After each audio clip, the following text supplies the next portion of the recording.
wabarakatuh. Halo semuanya, perkenalkan namaku Desti Apiani dengan NPM 22752041 dari program studi Akuntansi Bisnis Digital. Dalam video ini, aku mau ngajak kalian buat belajar bareng mengenai laporan keuangan, perpajakan, dan arus kas. Simak baik-baik penjelasannya ya. Dalam manajemen keuangan, pasti kita akan selalu menemukan laporan keuangan, pajak, dan arus kas. Maka dari itu, simak baik-baik penjelasannya.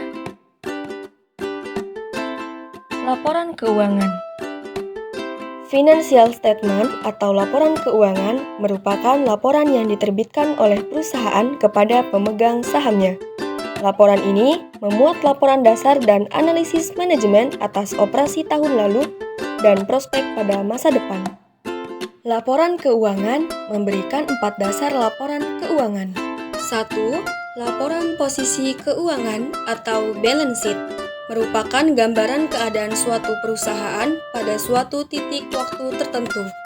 2. Laporan laba rugi atau income statement merupakan laporan yang merangkum kinerja perusahaan selama satu periode waktu tertentu, biasanya 1 kuartal atau 1 tahun.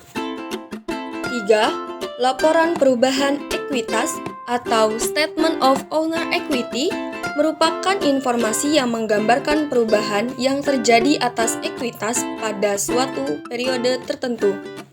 Dan yang keempat, laporan arus kas. Arus kas atau cash flow hanyalah perbedaan jumlah uang yang masuk dengan jumlah uang yang keluar. Arus kas terbagi menjadi beberapa bagian, yaitu arus kas dari aset yang terdiri dari 3 komponen. 1. Arus kas operasional. 2. Belanja modal. 3. Perubahan dalam modal bersih. Selanjutnya yaitu arus kas ke kreditur dan pemegang saham. Arus kas ke kreditur didapatkan dengan rumus pembayaran bunga dikurangi pinjaman baru bersih. Dan arus kas ke pemegang saham didapatkan dengan rumus pembayaran dividen dikurangi ekuitas baru bersih yang dihimpun. Pajak. Pajak penghasilan adalah individu dan perusahaan membayarkan bagian yang cukup signifikan dari pendapatan mereka sebagai pajak. Pajak perseroan adalah pajak yang dikenakan terhadap laba perseroan dan diberlakukan pada tahun 1925 setelah pajak dikenakan hanya untuk perusahaan-perusahaan yang didirikan di Indonesia. Berangsur-angsur akhirnya diterapkan pula pajak yang dikenakan untuk perorangan atau karyawan yang bekerja di suatu perusahaan. Individu membayar pajak untuk upah dan gaji atas pendapatan investasi dan atas laba perusahaan, perorangan, dan persekutuan. Tarif pajak bersifat progresif, yaitu semakin tinggi pendapatan seseorang, presentasi pajak yang dibayarkan juga semakin tinggi. Untuk mempermudah memahaminya, perhatikan contoh soal ini ya.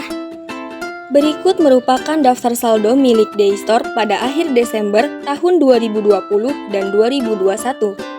Diminta A. Buatlah laporan laba rugi dan neraca perusahaan ini untuk tahun 2020 dan 2021 dengan tarif pajak 25%.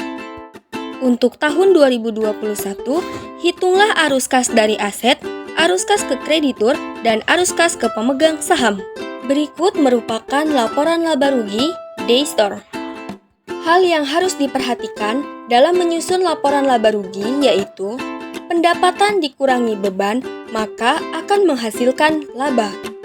Dapat diperhatikan ya teman-teman, bahwa HPP atau harga pokok penjualan, beban-beban yang dikeluarkan perusahaan, serta bunga dan pajak akan mengurangi penjualan, sehingga menghasilkan laba bersih.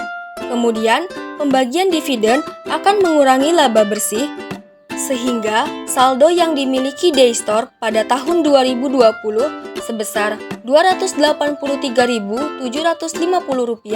tahun 2021 sebesar Rp541.250. Berikut merupakan balance sheet Daystore. Di sebelah kiri terdapat aset, yang mana terdiri atas aset lancar dan aset tetap. Sedangkan di sebelah kanan terdapat liabilitas dan ekuitas, yang mana liabilitas terdiri atas liabilitas lancar dan liabilitas jangka panjang.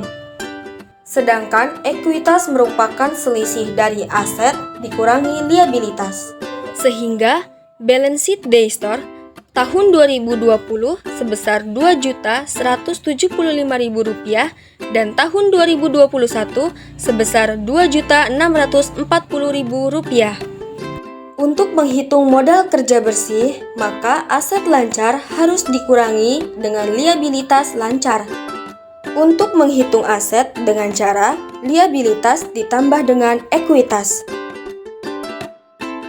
Langkah selanjutnya yaitu menghitung arus kas atau cash flow. Bagaimana cara menghitung arus kas? Yang pertama yaitu arus kas dari aset. Untuk menghitung arus kas operasi didapatkan dengan cara laba sebelum pajak ditambah penyusutan dikurangi pajak. Untuk menghitung arus kas operasi, saldo dapat dilihat pada laporan laba rugi. Kemudian belanja modal didapatkan dengan saldo akhir aset tetap bersih dikurangi saldo awal aset tetap bersih.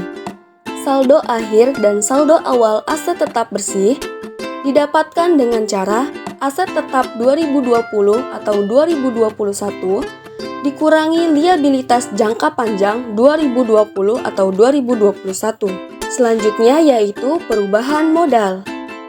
Didapatkan dengan cara saldo akhir modal kerja bersih dikurangi saldo awal modal kerja bersih. Sehingga arus kas dari aset tahun 2021 yaitu dengan cara arus kas operasi dikurangi belanja modal dikurangi perubahan modal maka sebesar Rp576.250. Selanjutnya yaitu arus kas ke kreditur. Didapatkan dengan cara pembayaran bunga dikurangi pinjaman baru bersih. Untuk pembayaran bunga dapat dilihat pada laporan laba rugi. Sedangkan pinjaman baru bersih merupakan liabilitas 2021 dikurangi liabilitas 2020. Dan yang terakhir yaitu arus kas ke pemegang saham. Didapatkan dengan cara dividen dikurangi ekuitas baru yang dihimpun dikurangi laba ditahan. Untuk saldo dividen dan laba ditahan dapat dilihat pada laporan laba rugi. Sekian penjelasan mengenai laporan keuangan, perpajakan, dan arus kas. Untuk video berikutnya, tunggu aku dapat tugas lagi ya guys. Terima kasih. Wassalamualaikum warahmatullahi wabarakatuh.